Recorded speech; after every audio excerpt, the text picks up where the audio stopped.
DD किसान, बदलते भारत की शान।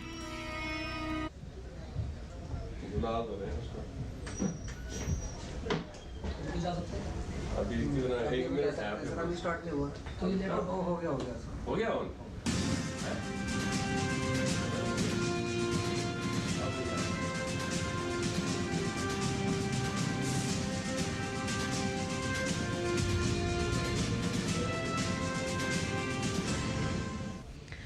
नमस्कार, किसान समाचार में आपका स्वागत है। मैं हूं साइमा खान। सबसे पहले नजर डाल लेते हैं हेडलाइंस पर।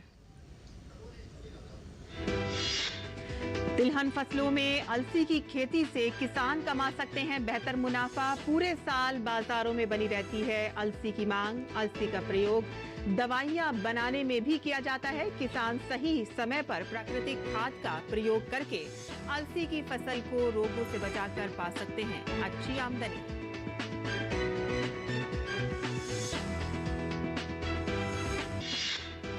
पश्चिम बंगाल के पानी की मांग देश और विदेश दोनों में रहती है। मिदनापुर में पान की खेती से लाभान्वित किसानों की तरह अन्य किसान भी पान की खेती से कमा सकते हैं बेहतर मुनाफा।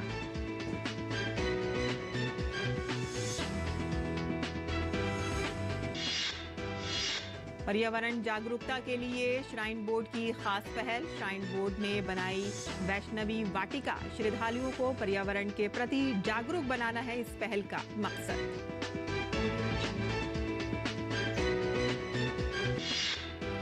दिल्ली समेत उत्तर प्रदेश और महाराष्ट्र के कुछ हिस्सों में मौसम ने ली करवट। धूल भरी आंधी के बाद बारिश ने दी भीषण गर्मी और तपिश से राहत। अगले 1-2 दिन ऐसा ही मौसम रहने के आसार।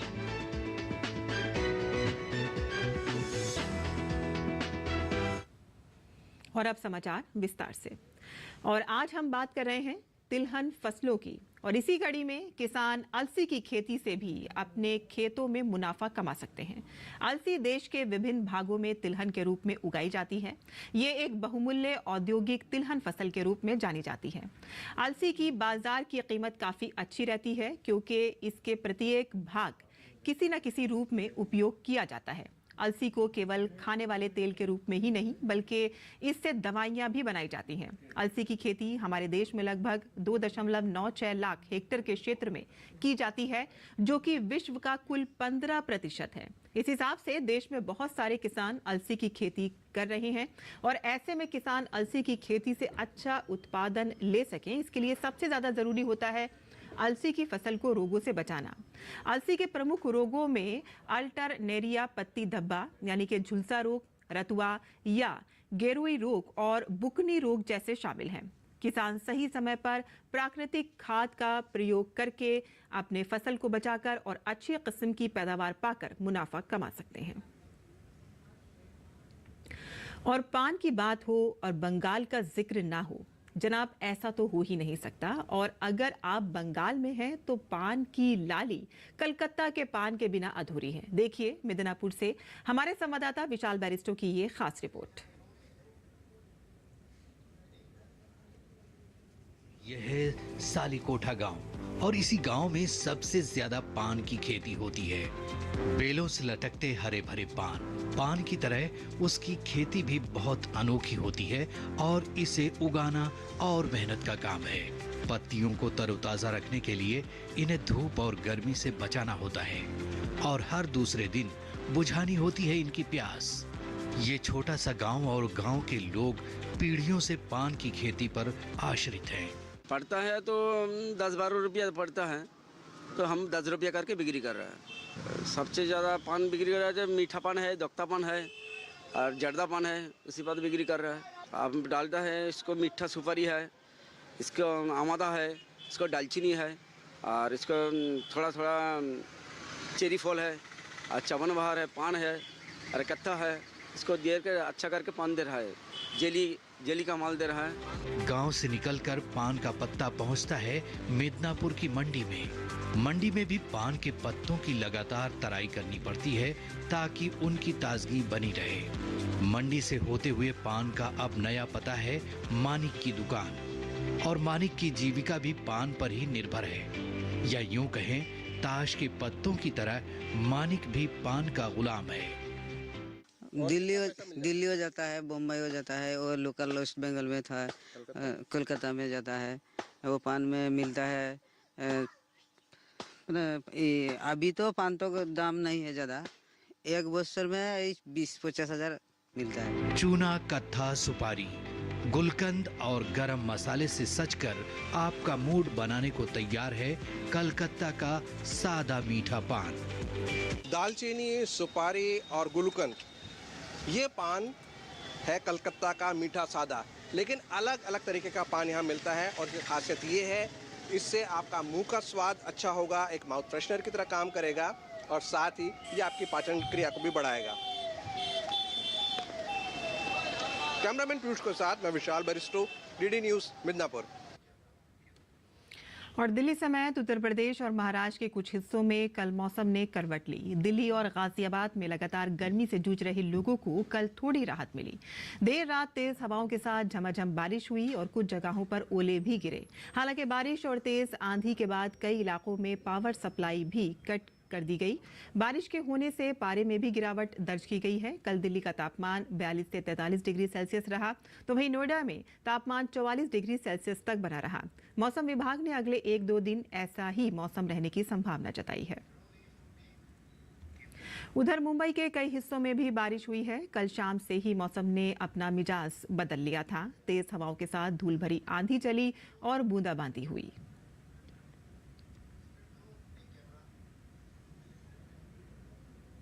वहीं असम में बाढ़ की स्थिति में कल से सुधार हुआ है। हालांकि सिलचर में एक और व्यक्ति के मर जाने से मृतकों की संख्या बढ़कर 25 हो गई है। कोपीली और कुशियारा नदियां खतरे के निशान से ऊपर बह रही हैं। बाढ़ से कछार, नगांव, करीमगंज, धेमाजी, मोरीगांव, हुजाई, डिब्रूगढ़, दीमा, हसाओ, हेलाकांडी और कार्बी आंगलोंग पश्चिम जिला प्रभावित है। कुल 375 गांव और 19 राजस्व मंडल भी बाढ़ की चपेट में हैं और बाढ़ से प्रभावित लोगों को बाढ़ राहत सामग्री उपलब्ध कराने के लिए 112 राहत शिविर और 21 वितरण केंद्र स्थापित किए गए हैं। 22,000 से अधिक लोग राहत शिविरों में रह रहे हैं। एनडीआरएफ और एसडीआरएफ की टीमें बचाव अभियान चला रही हैं और बाढ़ से पीड़ित लोगों को राहत सामग्री मुहैया करा रही हैं। बंगाल की खाड़ी से आने वाली तेज दक्षिण पश्चिमी और दक्षिणी हवाओं के कारण अरुणाचल प्रदेश, असम, मेघालय, नागालैंड और मणिपुर में गरज, बिजली और तेज हवाओं के साथ साथ हल्की से मध्यम वर्षा होने की संभावना है। और अगले सप्ताह मिजोरम, त्रिपुरा और उप हिमालयी पश्चिम बंगाल और सिक्किम, आईएमडी ने 7 और 9 जून के बीच असम और मेघालय में भारी से बहुत भारी वर्षा की संभावना जताई है। और पर्यावरण के प्रति लोगों को जागरूक करने के उद्देश्य से श्राइन बोर्ड की तरफ से समय समय पर कार्यक्रम आयोजित किए जाते हैं। पर्यावरण स्थिरता को बढ़ावा देने के लिए एक अभूतपूर्व पहल के तहत श्रद्धालुओं को स्मृति चिन्ह के रूप में पौधे वितरित करने की प्रथा शुरू की गई है। श्राइन बोर्ड ने इसके लिए वैष्णवी वाटिका स्थापित की है। श्रद्धालुओं को पर्यावरण के प्रति जागरूक बनाना इस पहल का मकसद है। जम्मू कश्मीर के रियासी के चीखा घाटी में मेगा पर्यावरण महोत्सव शुरू हुआ, जिसमें हजारों पर्यटकों और स्थानीय लोगों ने भाग लिया। विश्व पर्यावरण दिवस के अवसर पर आयोजित इस कार्यक्रम में पर्यावरण संरक्षण रहे जाने वाले गरुड़ का विशेष महत्व होता है। गरुड़ यानी गिद्ध को पर्यावरण का सफाई कर्मी भी माना जाता है, क्योंकि ये गिद्ध मरे हुए जानवरों को खाकर जानवरों से फैलने वाली विभिन्न प्रकार की बीमारियों से हमारी सुरक्षा करता है। यदि हमें पर्यावरण बचाना है तो लुप्त होने के कगार पर खड़े गिद्ध को भी बचाना बहुत जरूरी है। कोटद्वार नंदपुर निवासी शिक्षक और पक्षी प्रेमी दिनेश चंद्र कुकुरेती गौरैया के साथ साथ अन्य पक्षियों के संरक्षण के लिए लगभग 26 वर्षों से काम कर रहे हैं।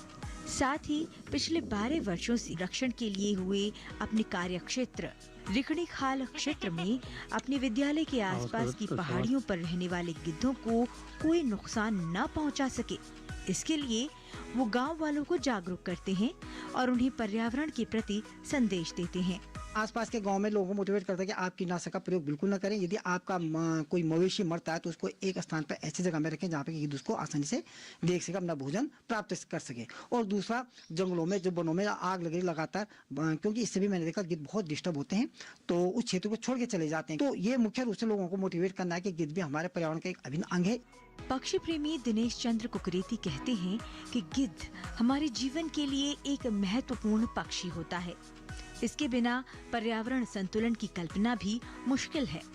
यदि गिद्ध बचेगा तो निश्चित तौर से पर्यावरण बचेंगे, गिद्ध बचेगा तो निश्चित तौर से एक हमारे पास ये कि मवेशियाँ जो हम अपने जो मवेशियाँ हैं हम उनके भोजन की व्यवस्था करेंगे तो निश्चित तौर से हमारे घर में पशुधन भी बढ़ेगा, पशु जंगल बढ़ेगा। वनों में आग लगना या कीटनाशक का प्रयोग हम पूर्णतः प्रतिबंध करेंगे, क्योंकि कीटनाशक का प्रयोग से न सिर्फ गिद्ध नहीं, बहुत से पक्षियाँ या छोटे जीव जंतु जो होते हैं वो मर जाते हैं। दिनेश चंद्र कुकरेती वो समय समय पर क्षेत्रवासियों और विद्यार्थियों के साथ क्षेत्र में रहने वाले गिद्धों के संरक्षण के लिए जागरूकता अभियान चलाते हैं। इसका परिणाम ये है कि आज उस क्षेत्र में एक बड़ी तादाद में गिद्ध देखे जा रहे हैं, जो एक सुखद पहलू है। Bureau report, DD news. और किसान समाचार में आइए अब जान लेते हैं देश भर की मंडियों का भाव।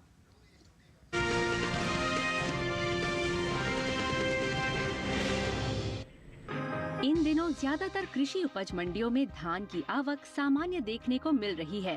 भाव पर नजर डालें तो सीतापुर मंडी में धान के सौदों में नरमी के साथ कारोबार हुआ, जबकि प्रतापपुर, दाहोद और लिंगसुगुर मंडी में इस दौरान धान के सौदों में कोई फेरबदल नहीं हुआ। एग मार्कनेट के मुताबिक देश के अलग अलग राज्यों की मंडियों में धान के भाव इस तरह रहे। धान का कटोरा कहे जाने वाले राज्य छत्तीसगढ़ की प्रतापपुर मंडी में 4 जून को धान का भाव रहा 2183 रुपए, जो कि 5 जून को 2183 रुपए पर टिका रहा। इसी तरह गुजरात की दाहोद मंडी में 4 जून को धान का भाव रहा 2125 रुपए। 5 जून को इसके भाव में कोई बदलाव देखने को नहीं मिला और भाव 2125 रुपए पर बना रहा। हालांकि कर्नाटक की लिंगसुगुर मंडी में बीते 2 दिनों के दौरान धान के भाव स्थिर रहे। यहां 4 और 5 जून को धान 3180 रुपए पर बिकी, जबकि उत्तर प्रदेश की सीतापुर मंडी में इस दौरान धान के सौदों में नरमी के साथ कारोबार हुआ। 4 जून को धान का भाव था 2140 रुपए। 5 जून को इसके सौदे 20 रुपए लुढ़ककर 2120 रुपए पर हुए। बात धान की पैदावार की करें तो घरेलू स्तर पर इस साल धान की पैदावार में कुछ कमी देखने को मिल सकती है। कृषि मंत्रालय के दूसरे अग्रिम अनुमान के मुताबिक देश में धान की उपज साल 2023 से 24 के दौरान 1238 लाख 15,000 टन होने का अनुमान जताया गया है। ये उपज पिछले साल की तुलना में 119 लाख 40,000 टन कम है, जबकि साल 2022 से 23 के दौरान धान की पैदावार 1357 लाख 55,000 टन रही थी।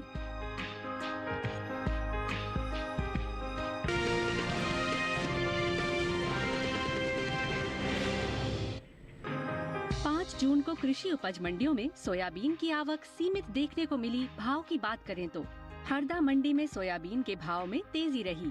दाहोद मंडी में सोयाबीन के सौदे नरमी के साथ हुए, जबकि धोराजी और अलीराजपुर मंडी में इस दौरान कोई बदलाव देखने को नहीं मिला। एग मार्कनेट के मुताबिक गुजरात की धोराजी मंडी में 4 जून को सोयाबीन का भाव रहा 4,380 रुपए। 5 जून को इसके भाव में कोई बदलाव नहीं आया और भाव 4,380 रुपए पर टिका रहा। राज्य की दाहोद मंडी में 5 जून को सोयाबीन का भाव 45 रुपए टूटकर 4,620 रुपए से 4,575 रुपए हो गया। हालांकि मध्य प्रदेश की अलीराजपुर मंडी में बीते 2 दिनों के दौरान सोयाबीन के भाव स्थिर रहे। यहां 4 और 5 जून को सोयाबीन 4,300 रुपए पर बिकी। मध्य प्रदेश की हरदा मंडी में इस दौरान सोयाबीन के सौदों में मजबूती के साथ कारोबार हुआ। यहां 4 जून को सोयाबीन का भाव था 4,471 जताया गया है, जबकि रबी तिलहन की उपज साल 2023 से 24 में 137 लाख 56,000 टन हो सकती है। यानी साल 2023 से 24 के दौरान कुल तिलहन की पैदावार 365 लाख 98,000 टन होने का अनुमान है, जिसका असर कुल तिलहनी फसलों के बाजार भाव पर पड़ता दिख सकता है। वहीं बात सोयाबीन की करें तो साल 2023 से 24 के दौरान खरीफ सोयाबीन की उपज में कमी का अनुमान जताया गया है। कृषि मंत्रालय की ओर से जारी दूसरे अग्रिम अनुमान के मुताबिक देश में घरेलू स्तर पर सोयाबीन की पैदावार साल 2023 से 24 के दौरान 125.62 लाख टन होने का अनुमान है, जो पिछले साल के खरीफ सोयाबीन की पैदावार की तुलना में 24,23,000 टन कम है। जबकि साल 2022 से 23 के दौरान खरीफ सोयाबीन की उपज 149.85 लाख टन रही थी।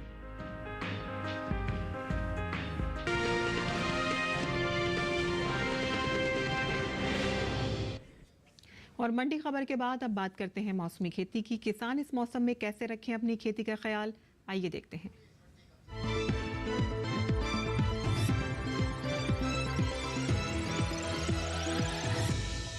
नमस्कार, आप देख रहे हैं डीडी किसान। मैं हूं एआई कृषि और आज हम उत्तर प्रदेश और बिहार में होने वाली खेती किसानी से संबंधित सलाहों के बारे में पूरी जानकारी देंगे। मौसम को ध्यान में रखते हुए उत्तर प्रदेश के किसान रबी में बोई गई प्याज की फसल की खुदाई कर लें। खुदाई से 12 से 15 दिन पहले सिंचाई बंद कर दें। उत्तर प्रदेश में हल्दी और अदरक की बुवाई के लिए समय अनुकूल है। यहाँ के किसान हल्दी के लिए कस्तूरी, पसपू, अमलपुरम, मधुकर, सुगना और राजेंद्र किस्मों का चुनाव कर सकते हैं। साथ ही अदरक के लिए सुप्रभा, सुरुचि, सुरभि तथा हिमगिरी किस्मों का चयन करें। उत्तर प्रदेश के किसान इस सप्ताह चारा फसलों जैसे ज्वार, मक्का और बाजरा की बुवाई कर सकते हैं। बीजों के अधिकतम अंकुरण के लिए पर्याप्त नमी बनाए रखें। बुवाई 3 से 4 सेमी की गहराई पर और पंक्ति से पंक्ति की दूरी 25-30 सेंटीमीटर रखें। अभी के समय यहाँ के किसान बैंगन और टमाटर की फसलों का खास ख्याल रखें। इन फसलों में तना और फल छेदक कीटों का प्रकोप देखा जा सकता है। बचाव के लिए जरूरी कीटनाशकों का इस्तेमाल करें। वहीं मिर्च में पत्ती मोड़क तथा मोजेक विषाणु रोग लगने का खतरा हो सकता है। पत्तियों को इस रोग से बचाने के लिए उचित दवाओं का उपयोग करें। साथ ही रोगग्रस्त पौधों को उखाड़कर जला दें या मिट्टी में दबा दें। समय समय पर कृषि विशेषज्ञों की सलाह भी लेते रहें।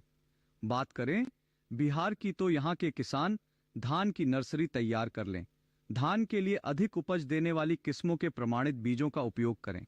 अच्छा उत्पादन लेने के लिए मध्यम या कम अवधि वाले बीजों का चुनाव करें।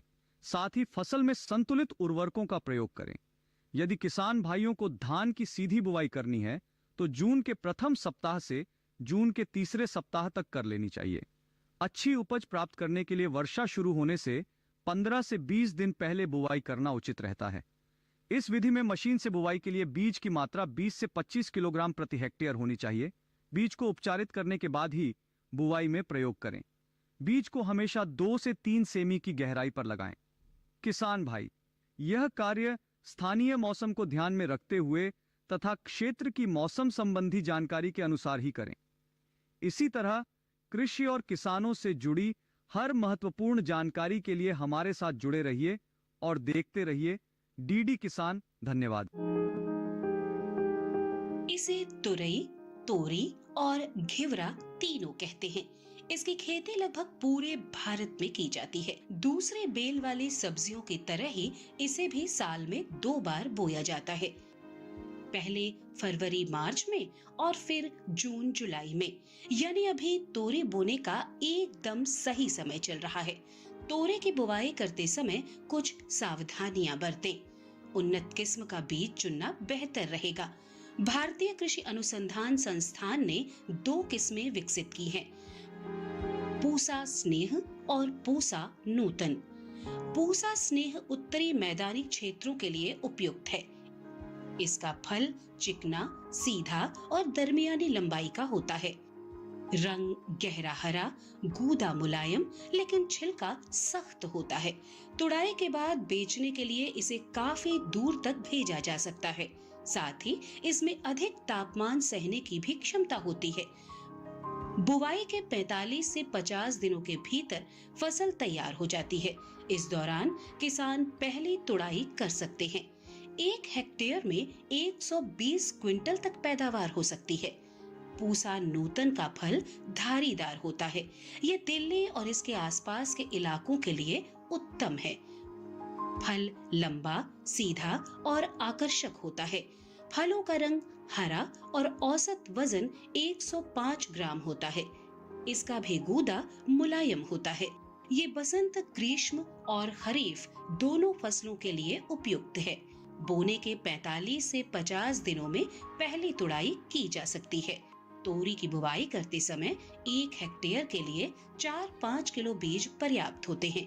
बुआई करते समय पंक्ति से पंक्ति की दूरी 200 सेंटीमीटर और पौध से पौध की दूरी 75 सेंटीमीटर रखें। अगर बात सिंचाई की करें तो गर्मी के मौसम में हर 5-6 दिन पर सिंचाई करते रहें। फसल में फल मक्खी का प्रभाव भी देखा जा सकता है। ऐसे में उचित दवाओं का छिड़काव करें। ध्यान रखें कि फसल में किसी भी तरह की दवा का छिड़काव करने से पहले कृषि विशेषज्ञों की सलाह जरूर लें।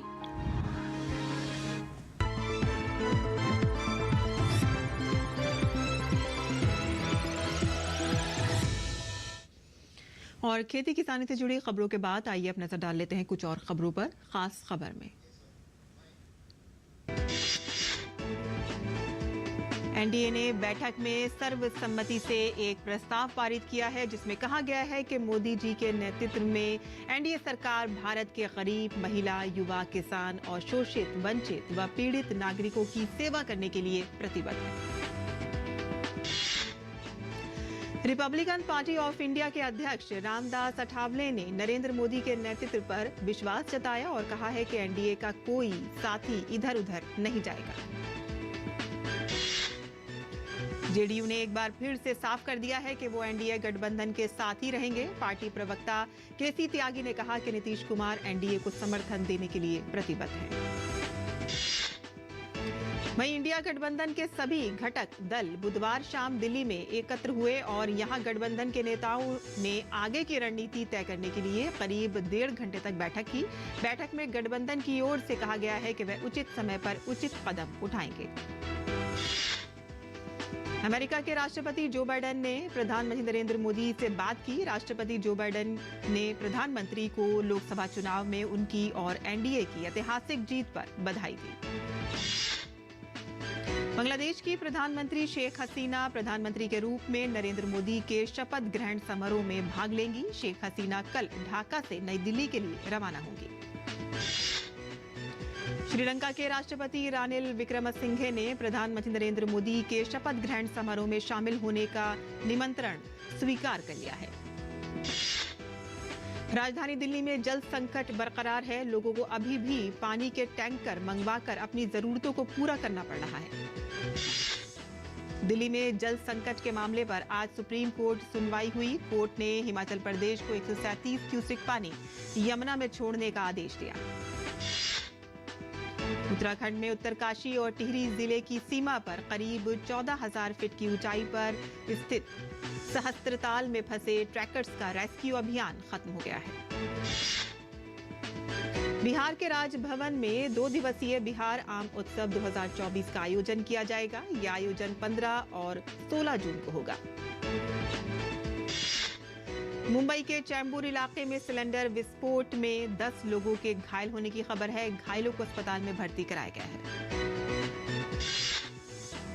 फूड डिलीवरी प्लेटफॉर्म जोमैटो ने बताया है कि किसी भी हेल्थ इमरजेंसी से निपटने के लिए सभी डिलीवरी भागीदारों के लिए 530 से अधिक शहरों में 15 मिनट की एम्बुलेंस और 24 घंटे SOS सहायता उपलब्ध कराई गई है। जमीन जायदाद के विकास से जुड़ी सुरक्षा ग्रुप ने कर्ज में फंसी जेपी इंफ्रोटेक का अधिग्रहण कर लिया है और इस कदम से 20,000 से अधिक मकान खरीदारों को राहत मिलने की उम्मीद है। सुरक्षा ग्रुप अटकी पड़ी आवासीय परियोजना के निर्माण के लिए जल्दी 125 करोड़ रुपए की इक्विटी पूंजी डालेगी और ये अधिग्रहण ऋण शोधन अपीलीय न्यायाधिकरण NCLAT के 24 मई के फैसले के बाद हुआ है। और किसान समाचार में आज के लिए बस इतना ही। अनुमति दे। नमस्कार।